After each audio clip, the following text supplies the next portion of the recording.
चलिए आज ये जो पहला चैप्टर चल रहा है द लिविंग वर्ल्ड, इसमें आज हम लोग क्या पढ़ाएंगे। ये पहला चैप्टर चल ही रहा है, द लिविंग वर्ल्ड अभी शुरुआत हुआ है। इसमें अभी हम लोग लिविंग बींग्स का जो फीचर्स था, जो कैरेक्टरिस्टिक फीचर्स था, उसके बारे में हम लोग डील किए। और हम लोग आज शुरुआत करेंगे बायोडाइवर्सिटी। थोड़ा बहुत जहां तक मेरा ख्याल है ये थोड़ा सा हम कल भी बताए थे, कुछ याद आया? कल हम क्या बताए, जल्दी बोलो। बायो जोर diversity, bio plus diversity. Bio means living beings, bio means life यानी लिविंग बींग्स, डाइवर्सिटी माने टाइप्स, कितने टाइप के लिविंग बींग्स आपके अगल बगल। या आज चूंकि हम लोग चैप्टर का नाम ही है द लिविंग वर्ल्ड, सजीवों का संसार, आज पूरी पृथ्वी पर एक साथ हम लोग पढ़ रहे हैं। पूरी पृथ्वी पर कितने प्रकार के जीव हैं, कितने प्रकार के जीव रह रहे हैं, उसी को क्या कहते हैं, बायोडाइवर्सिटी। किसी खास जगहों पर नहीं, दरभंगा में नहीं सिर्फ, या मैं बोलूं सिर्फ इंडिया में नहीं, या किसी पार्टिकुलर प्लेस में नहीं, पूरी पृथ्वी की बात आज मैं कर रहा हूं कि पूरे वर्ल्ड में, पूरी पृथ्वी पर कितने प्रकार के लिविंग बींग्स है। ये चींटी है, ये हाथी है, इंसान है, ये आम का पौधा, ये अमीबा है, फंगस है, छिपकली है, जो भी है, ये सब इसी को कहते हैं बायोडाइवर्सिटी। लिखिएगा types of living beings, types of living beings, types of living beings in the world,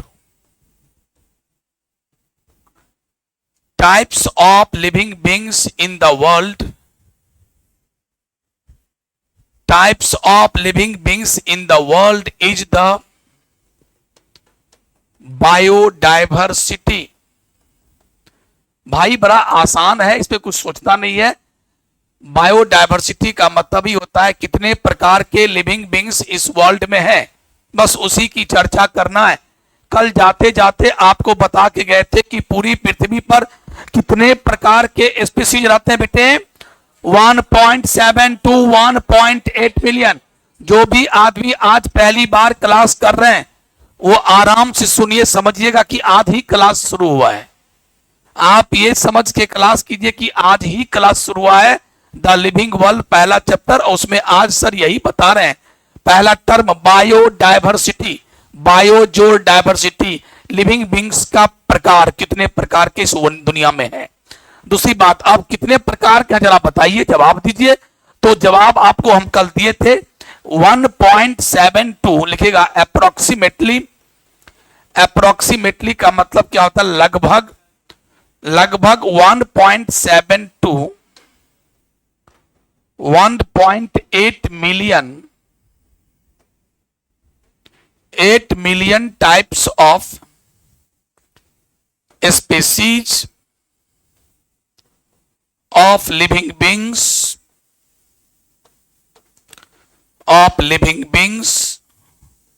are found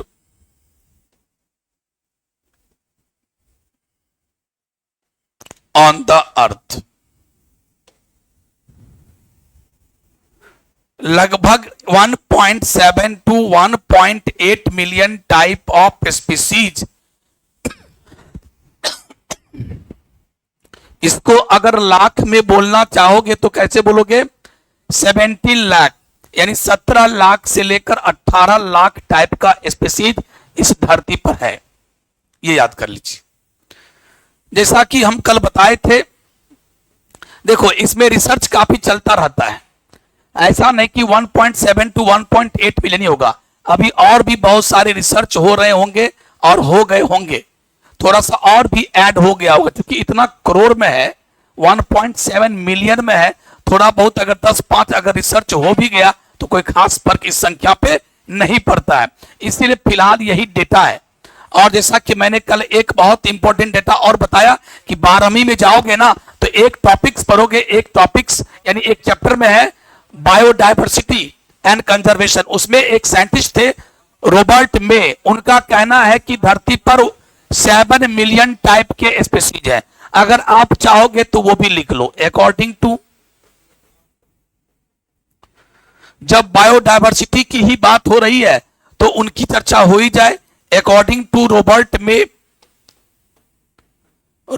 में अबाउट 7 मिलियन, लेकिन कंफ्यूज मत करना, अगर रॉबर्ट में का नाम दे तभी 7 मिलियन की चर्चा करना, अदरवाइज आपको याद क्या करना, 1.7 to 1.5 इतना मिलियन टाइप्स ऑफ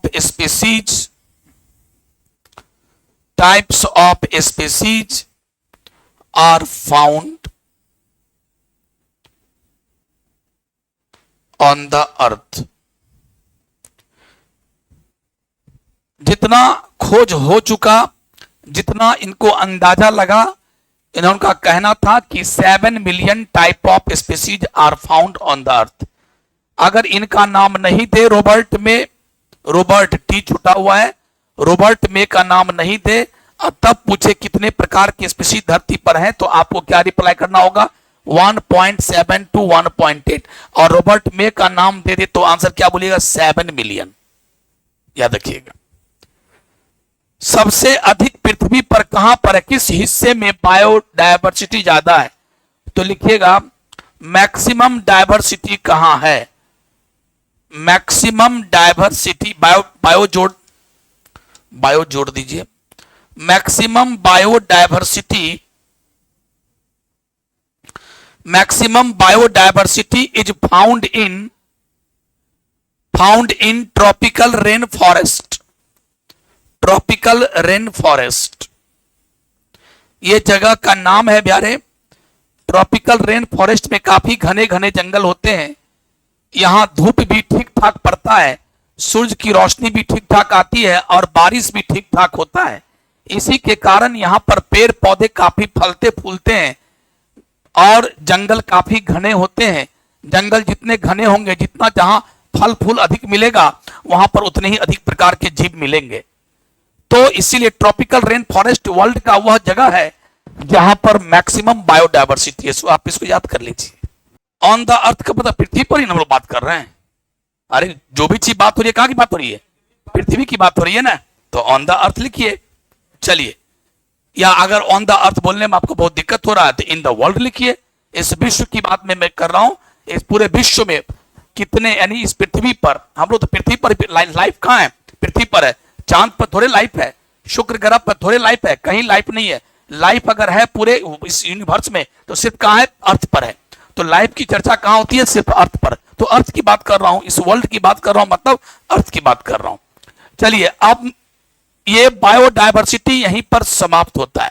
अब जो अगला टर्म हम डील करने जा रहे हैं वो है टेक्सोनोमी। तो चलिए सब आदमी मेरे साथ लिखिए, कोई आदमी बचे भी हुए हैं, सब लिख लिए टेक्सोनोमी। अगला वर्ड आप लोग सब आदमी लिखिए, टेक्सोनोमी। टेक्सोजोरनोमी, टेक्सो यानी टैक्सिस, नोमी यानी नोमोस। देखो ये दोनों ग्रीक वर्ड है, टैक्सिस और नोमोस। आप अभी लिखना मत, इतना टेक्सोनोमी लिख करके चुपचाप बैठ जाओ। जब मैं बोलूंगा लिखो तब लिखिएगा, थोड़ा समझाने दीजिए। टेक्सोनोमी लिख करके बैठ जाइए आप, टेक्सोनोमी लिख करके बैठ जाइए। लिख के बैठ गए, कलम कोई नहीं छुइएगा, नहीं विद्या कसम दे देंगे। चलो, टेक्सो माने क्या हुआ, टैक्सिस, यानी टैक्सिस एक वर्ड है, उससे टेक्सो आया। जिस दिन आपको हम पहला क्लास पढ़ा रहे थे कि बायोलॉजी का जन्म कैसे हुआ, इस बायोलॉजी का जन्म कैसे हुआ, ये जो बायोलॉजी टर्म है, तो मैंने बोला 2 शब्द से जन्म हुआ है। जो पहला दिन नहीं आए होंगे वो सुन लिए होंगे। एक वर्ड है बायोस और एक वर्ड है लोगोस। ये दोनों वर्ड का कहां से आया, ग्रीक से है। ये ग्रीक वर्ड है, बायोस से आया बायो और लोजी से आया, लोगोस से आया लोजी, और दोनों मिला तो क्या बन गया, यानी बायो का जन्म हुआ बायोस से और लोजी का जन्म हुआ लोगोस से, तब जाके बायोलॉजी बना। और ये दोनों शब्द कहां है, ग्रीक वर्ड है। इसका मीनिंग को चाहे इसका मीनिंग को, मीनिंग क्या होता है, लाइफ यानी लिविंग बींग्स, और लोजी माने क्या होता है, स्टडी यानी लिविंग बींग्स के स्टडी को, सजीवों के अध्ययन को जीव विज्ञान यानी बायोलॉजी कहते हैं। उसी प्रकार टेक्सोनोमी जो आज मैं वर्ड बताने जा रहा हूं द लिविंग वर्ल्ड चैप्टर में, उसमें टैक्सिस का मतलब होता है क्या, ये दोनों शब्द क्या है? ग्रीक वर्ड है। और टैक्सिस का मतलब होता है अरेंजमेंट। टैक्सी का मतलब होता है अरेंजमेंट, यानी व्यवस्थित करना। और नोमोस का मतलब होता है लॉ। लॉ मतलब क्या हुआ?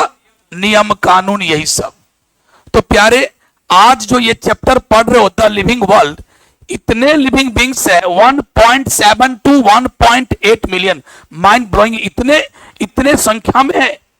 और आपसे मैं पूछता हूं कि आप कितना नाम गिनती करा सकते हैं? तो आप इंसान से शुरू किए, चींटी हाथी से शुरू किए, धान गेहूं मक्का से शुरू किए, जितना आपको याद है, अमीबा छिपकली मक्का जो भी है, आपने बोलना शुरू किया, 300 से अधिक नाम नहीं बोल पाए। यहां 17 लाख से 18 लाख टाइप के स्पीसीज है। सारे स्पीसीज को अरेंज करके जब तक तुम नहीं पढ़ोगे पॉसिबल नहीं है। हर चीज को आपको सिस्टमेटिक ढंग से सजाना होगा। इसीलिए आया टेक्सोनोमी, तो अरेंजमेंट करने का, यानी, और ये हुआ लॉ। टेक्सोनोमी में प्यारे, टेक्सोनोमी में अभी आगे मैं बताऊंगा 3 शब्द आता है। टेक्सोनोमी 3 चीजों को इंक्लूड करता है। एक हुआ आइडेंटिफिकेशन,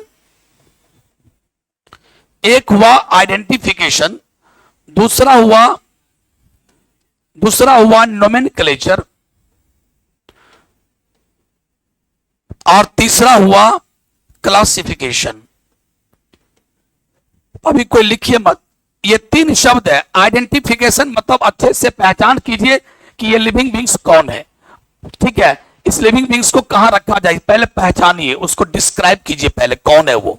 उसके बाद जब पता चल जाए कि फलाना फलाना है, तो अच्छा से उसका नोमेनक्लेचर कीजिए। ऐसा नाम दीजिए कि जो नाम बोलते के साथ ही वर्ल्ड का कोई भी आदमी सुने तो समझ जाए। आपके आलू कहने से समझ में नहीं आएगा किसी को, पोटैटो कहने से भी बहुत आदमी को समझ में आएगा, लेकिन सबको समझ में नहीं आएगा। तो आलू बोले तो बहुत कम ही आदमी समझा। मान लो कहीं मीटिंग हो रही है, आपने बोला कि आलू है, अरे आलू यानी पोटैटो है, आलू से कोई नहीं पूछा। एक आदमी बोला पोटैटो है तो बहुत कोई समझ गया, फिर भी बहुत कोई नहीं समझा। लेकिन जैसे बोला सोलेनम ट्यूबरोसम, जैसे बोला कि सोलेनम ट्यूबरोसम, तो इससे क्या हो गया, जितने भी साइंटिस्ट की मीटिंग हो रही थी सब समझ गया, अच्छा अच्छा ये आलू की बात हो रही है। कि एक ऐसा नाम दीजिए, एक ऐसा प्रॉपर और डिस्टिंक्ट नेम दीजिए कि पूरी दुनिया के साइंटिस्ट और लोग उसको समझ जाए कि इसकी बात हो रही है।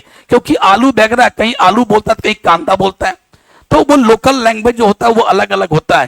तो इसीलिए नोमेनक्लेचर का आया। तो जितने भी लिविंग बींग्स है पहले उसको पहचानिए, उसके बाद उसको एक प्रॉपर नाम दीजिए, और नाम देने के बाद उसको एक प्रॉपर ग्रुप में रख दीजिए। जैसे आप बोलते हो क्या, अरे ये जीव तो एम्फीबिया है। जैसे आपने किसी मेढक को देखा, बोला सर ये तो एम्फीबिया है। अब जो आदमी एम्फीबिया का मीनिंग नहीं समझता, समझ लीजिए ऐसे लिविंग बींग्स जो पानी और थल, यानी एक्वेटिक मीडिया और टेरेस्ट्रियल दोनों जगह रहे, जल और थल दोनों जगह, जो लैंड पर भी डाले और पानी में भी डाले, कोई दिक्कत उसको नहीं है। पानी में जाएगा तो अच्छा से वहां भी रहेगा, और मिट्टी पे आएगा तो भी अच्छा से रहेगा। ऐसे प्राणियों को हम लोग क्या कहते हैं, हिंदी में उभयचर, और इंग्लिश में क्या बोलते हैं, एम्फीबिया। तो आपने बोला कि रे रे रे ये तो एम्फीबिया है, तो समझने वाला तो समझ गया, अच्छा एम्फीबिया है। तो एम्फीबिया का जैसे मैंने बोला, आपके दिमाग में बात आ गया, अच्छा समझ गए, जो जल और थल दोनों जगह रह ले। मैंने फिर बोला रेप्टाइल्स है, फलाना फलाना जीव जो है रेप्टाइल्स है। अच्छा रेप्टाइल्स है, रेप्टाइल्स का मतलब रेंगने वाले, सरीसृप प्राणी, रेंगने वाले, क्रॉलिंग करने वाले, सांप है, कछुआ है, क्रोकोडाइल है, छिपकली है। ये मैंने बोला अच्छा था ये बर्ड्स है, और बर्ड्स को क्या बोलते हैं, एप्स। क्या बोलते हैं, एप्स। ये तो एप्स ग्रुप में आता है, बर्ड्स है। अच्छा बर्ड्स है, जिसे 2 पंख होगा, चोंच होगा, हवा में उड़ता होगा, बॉडी हल्का होता होगा। तो जो चीज मैं बोलता हूं आपको समझ में आ जाता है, इसीलिए आपने उसको एक ग्रुप में रखा। ये एप्स है, तो ये मैमल है, तो ये रेप्टाइल्स है, तो ये एम्फीबिया है। तो एक प्रॉपर, किसी भी लिविंग बींग्स को एक प्रॉपर ग्रुप में रखो, तब जाकर के संभव होगा पूरी दुनिया के लिविंग बींग्स को पढ़ पाना। पूरे दुनिया के लिविंग बींग्स को पढ़ना इतना आसान काम नहीं है, ये सारा काम करना होगा। और ये तीनों चीज का साइंस, पहचानना, नाम रखना, पहचानना, नाम रखना, और किसी एक खास ग्रुप में रखना, ये तीनों चीज के साइंस को क्या कहते हैं, टेक्सोनोमी। क्या कहते हैं, टेक्सोनोमी कहते हैं। तो चलिए लिखिए, अब लिखिए आप लोग,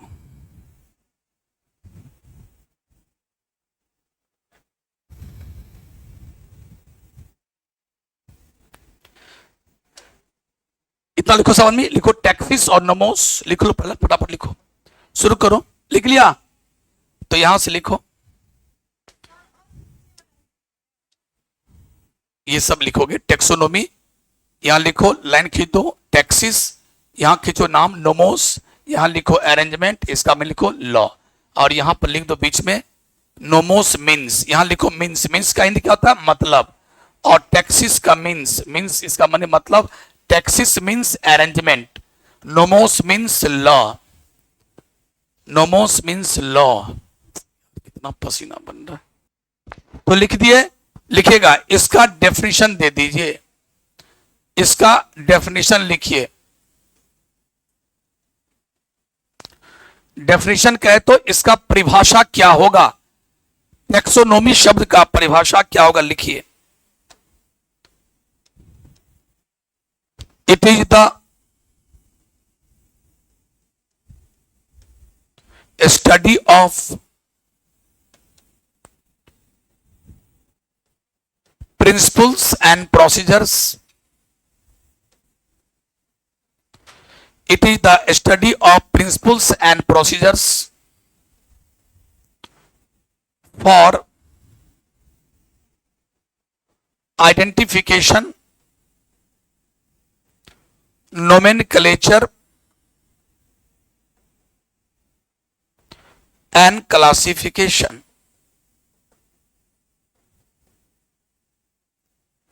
पहचानना, नामाकरण करना और वर्गीकरण करना, इसके लिए कुछ प्रिंसिपल, कुछ सिद्धांत है, कुछ तौर तरीके हैं, कुछ नियम कानून है।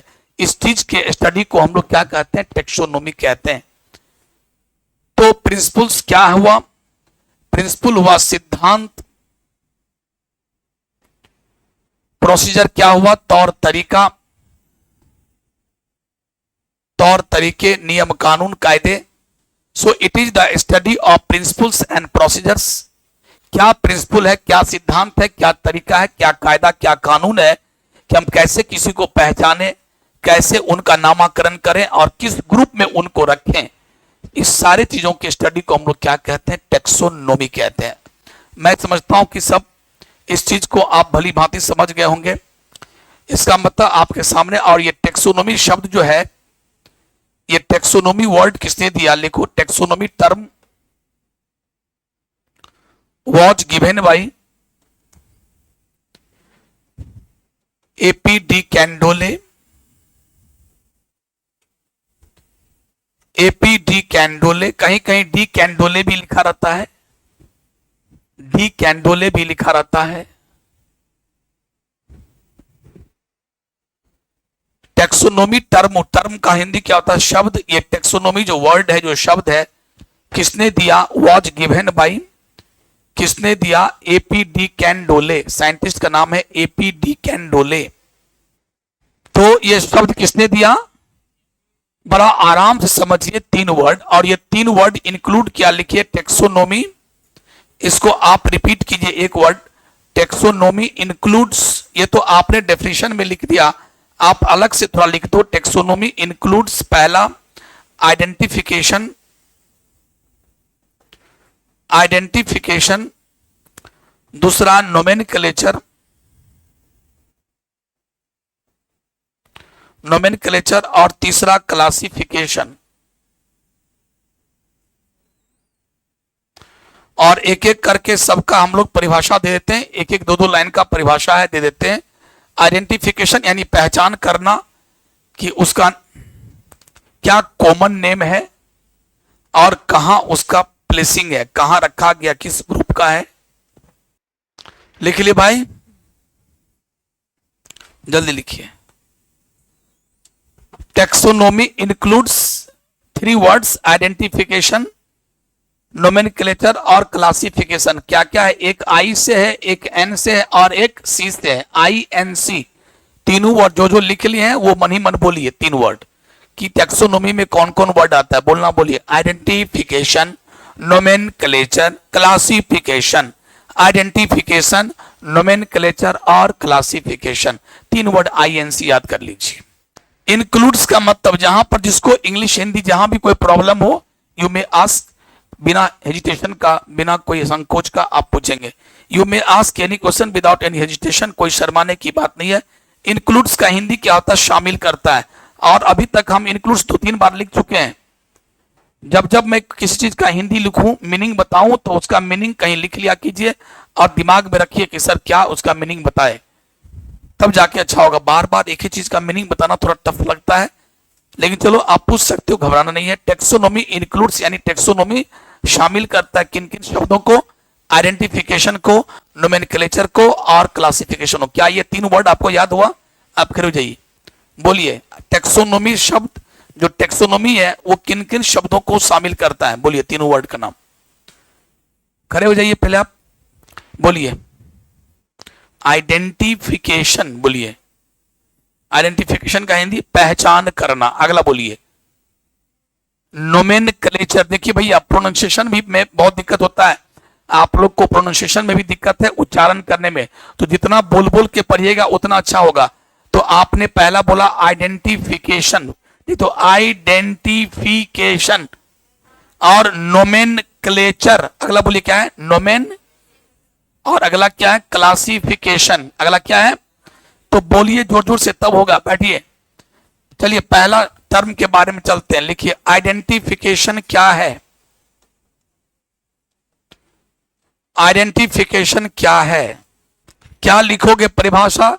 आप कहीं भी कुछ साइंटिस्ट गए और पूरी दुनिया का भ्रमण करने लगे, जंगल का, पानी का, कहीं भी आप भ्रमण करने लगे और एक से एक प्रकार के जीवों को तुम पहले देखते हो, देखते के साथ पहचानते हो। मान लो कोई हाथी का बच्चा, आप ऑस्ट्रेलिया के जंगल में घूम रहे हैं और हाथी का प्यारा सा छोटा सा बच्चा घूम रहा है और किसी साइंटिस्ट ने कहा देखिए देखिए देखिए एक जीव नजर आ रहा है, तो बोला अरे सर ये तो हाथी का बच्चा है। तो आपने हाथी के बच्चा को कैसे पहचान लिया? क्योंकि आपको पहले से कुछ उसके बारे में नॉलेज है कि कान बड़ा बड़ा होता है, जनरली काला काला ही होता है, रंग और उजला भी हो सकता है लेकिन जनरली काला ही होता है, पैर इतना मोटा मोटा होता है, ऐसा होता है वैसा होता है। तो आपने वो कैरेक्टर्स, क्या उसके बॉडी में फीचर्स होता है, वो चीज आपको पहले से पता है। बचपन से आप जब कॉपी पलटते हैं, किताब पलटते हैं, तो बोलते हैं ई फॉर एलिफेंट, है ना, देखते रहते हो तो आपको बताया गया ऐसा वैसा कैरेक्टर। तो on the basis of some known characters, known का हिंदी जिस बात को तुम पहले से जान रहे हो, ये बात नोन है, मैं जान रहा हूं, तो on the basis of some known characters you can recognise का हिंदी पहचान, तुम पहचान सकते हो। और अगर पहचान लेते हो कि ये तो हाथी का बच्चा है, ये तो बिल्ली है, ऑस्ट्रेलिया में क्या है, यहाँ का बिल्ली अलग होगा और ऑस्ट्रेलिया बिल्ली अलग होगा, नहीं, बिल्ली एक ही जैसा होगा, उसके स्पीशीज अगर सेम है तो एक ही जैसा, थोड़ा बहुत माइनर डिफरेंस हो सकता है, बट बिल्ली इज बिल्ली। आपको बिल्ली को देखकर पक्का तुम पहचान जाओगे सर ये बिल्ली है ना। तुम अगर ऑस्ट्रेलिया में भी घूम रहे हो तो बिल्ली को देखकर बोल दोगे ये बिल्ली है। इंसान को देखोगे ऑस्ट्रेलिया में इंसान है, अरे बोल पाओगे? नहीं बोल पाओगे। तो चलिए इंसान को देखकर थोड़ी बोलोगे रुकिए रुकिए रुकिए ये क्या है, ये सोचना पड़ेगा, ये बाघ का बच्चा है क्या? यार यार गजब वाले यार, आप इंसान को देखोगे तो इंसान बोल ही दोगे। चलिए सो लिखेगा it is the process of recognition. Recognition का हिंदी लिखना पहचानना, पहचानना। It is the process of recognition of living beings, living beings मतलब सजीवों को पहचानना। It is the process of recognition of living beings यानी सजीव on the basis of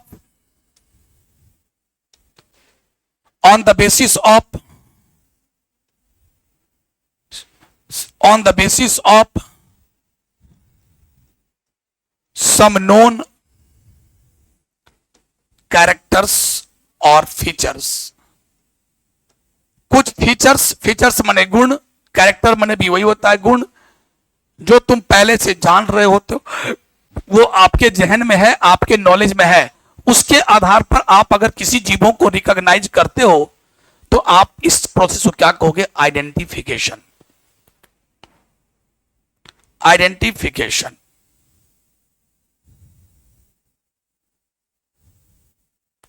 identification.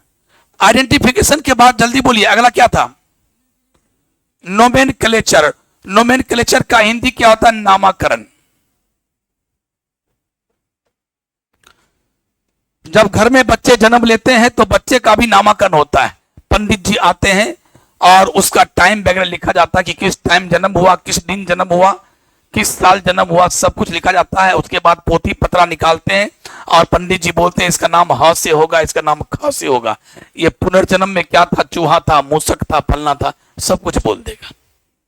जो बच्चे जन्म लेते हैं मनुष्य के कोख में, उस जन्म में क्या था, इससे पहले क्या था, किस कोख में किस सच में जन्म लिया था, वो सब लिख देगा, सब बोल देता है। खैर वो जो भी हो, सत्य हो या असत्य हो, आई डोंट नो, बट जो सामाजिक स्थितियां वो मैं बता रहा हूं। तो माय डियर, नोमेनक्लेचर का मतलब क्या होता है, नामकरण। सो यह एक ऐसा साइंस है जिस साइंस के द्वारा एक ऐसा नाम किसी को देते हो जिस नाम से तुम उसको डिफरेंशिएट कर लोगे, किसी से भी तुम उसको अलग करोगे। तो लिखो, it is the science of, आलू कहने से काम नहीं चलेगा, पोटैटो कहने से भी काम नहीं चलेगा। एक ऐसा नाम दो, एक ऐसा डिस्टिंक्ट नेम दो, प्रॉपर नेम दो कि पूरी दुनिया उसको एक बार नाम बोलने से वो समझ जाए, तुरंत रिकॉग्नाइज कर ले और उसको डिफरेंशिएट कर ले अदर एनिमल्स, अदर जीव से। सो it is the science of, so it is the science of,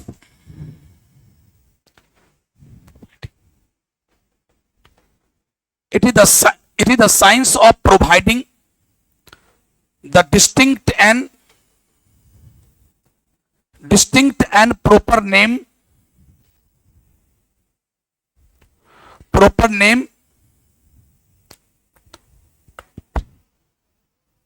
to the every living beings, to the every living beings. It is the science of providing, providing का हिंदी देना। ये ऐसा विज्ञान है, nomenclature एक ऐसा विज्ञान है या एक ऐसा साइंस है जिसमें हम एक प्रॉपर, एक डिस्टिंक्ट बने, एकदम जो होना चाहिए डिस्टिंक्ट, जो नाम किसी दूसरे को नहीं है, वो सिर्फ इसी को है, इसी को डिस्टिंक्ट, डिस्टिंक्ट और प्रॉपर नेम, प्रॉपर माने उचित नेम एवरी लिविंग बींग्स को देते हैं for easy recognition and differentiation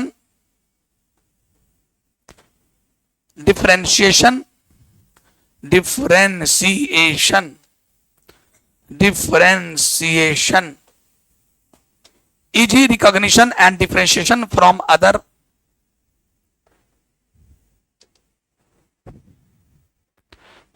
other living beings.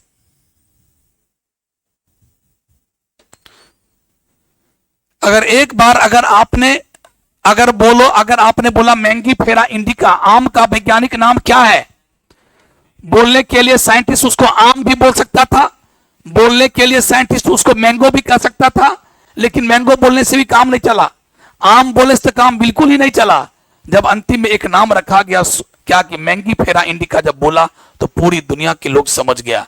तो ऐसा नाम दीजिए, और ऐसा नाम बोलने से तुरंत आप बोल दोगे अच्छा अच्छा अच्छा मैंगो, वो तुरंत अच्छा अच्छा, वो एप्पल नहीं है, कटहल नहीं है, ऑरेंज नहीं, बल्कि मैंगो की बात आप कर रहे हैं। दूसरे लिविंग ऑर्गेनिज्म से वो तुरंत डिफरेंशिएट कर लेगा। डिफरेंशिएट का हिंदी अंतर कर पाना, अंतर करना, और रिकॉग्निशन का मैंने पहचानना। आपने ऐसा एक उचित नाम दिया कि नाम बोलते के साथ ही उसके दिमाग में वो फिगर आया कि तुरंत जो गलती, जो समझ रहा था, वो सब दिमाग से निकल गया। बोला अच्छा आप आम की बात कर रहे हैं, आप फलाने की बात कर रहे हैं।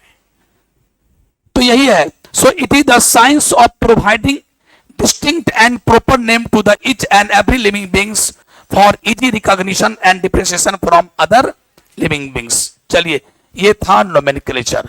नोमेनक्लेचर को हम लोग काफी डिटेल पढ़ेंगे, लेकिन उससे पहले हम लोग क्या करेंगे, क्लासिक टाइम ज्यादा हो चुका है, हम लोग छोड़ देते हैं। कल हम लोग क्लासिफिकेशन के बारे में डेफिनेशन दे देंगे और उसके बाद हम चर्चा करेंगे नोमेनक्लेचर को डिटेल, कि कैसे नाम दिया था, कैसे मैंगो का नाम मैंगीफेरा इंडिका पड़ गया, कैसे इंसान का नाम पड़ गया होमो सेपियंस, कैसे गेहूं का नाम पड़ गया ट्रिटिकम एस्टिबम, ऐसे ये सब पढ़ेंगे कल। ठीक, thank you very much.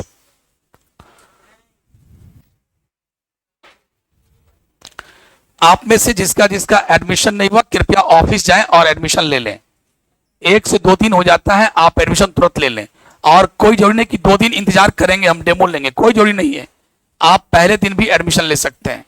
Admission लीजिए, बुक्स खरीदिए, बुक्स के बारे में हम बता देंगे कि आपको ऑफिस से 3 बुक खरीदना है, आप अपने गार्जियन को खबर कर दें कि 3 बुक ऑफिस से लेना, 1 बुक बाहर से।